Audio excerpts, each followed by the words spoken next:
যুক্তরাষ্ট্রের আরকানসাসে পুলিশ তাড়া করার সময় 100 মাইল গতিতে থাকা একটি গাড়ি উল্টে ভয়াবহ দুর্ঘটনা ঘটেছে। গাড়িতে থাকা 4 শিশুর মধ্যে 4 মাস বয়সী এক শিশু ছিটকে বাহিরে পড়ে যায়। পুলিশ কর্মকর্তাদের সাহসিকতায় শিশুরা প্রাণে বাঁচলেও চালককে গ্রেফতার করা হয়েছে। এই রোমহর্ষক ঘটনার বিস্তারিত জানুন প্রতিবেদনে।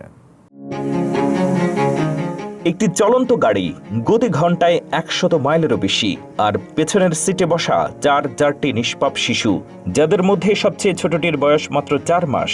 ট্রাফিক আইন অমান্য করায় পুলিশ গাড়িটিকে থামতে বলেছিল, কিন্তু চালক টাইরিস ফ্লেচার গাড়ি না থামিয়ে পুলিশের সামনে দিয়েই তীব্র গতিতে পালিয়ে যাওয়ার চেষ্টা করেন।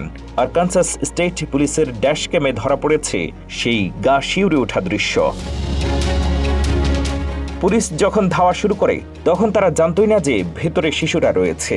ধাওয়ার এক পর্যায়ে চালক নিয়ন্ত্রণ হারালে গাড়িটি সড়ক থেকে ছিটকে গিয়ে একটি বিদ্যুতের খুঁটিতে সজোরে ধাক্কা খায় এবং উল্টে দুমড়ে মুচড়ে যায়। দুর্ঘটনার ভয়াবহতায় 4 মাসের শিশুটি গাড়ি থেকে ছিটকে ঘাসের উপর গিয়ে পড়ে।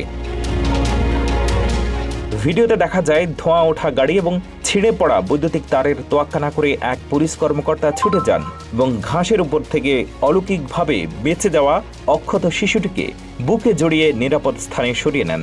পরবর্তীতে গাড়ি থেকে অনূর্ধ্ব 6 বছর বয়সী বাকি 3 শিশুকেও উদ্ধার করা হয়। তল্লাশিতে গাড়ি থেকে অবৈধ অস্ত্র এবং মাদক উদ্ধার করেছে পুলিশ। নিজের সন্তানদের জীবন এভাবে বিপন্ন করার এই ঘটনা বিশ্বজুড়ে তীব্র ক্ষোভের জন্ম দিয়েছে।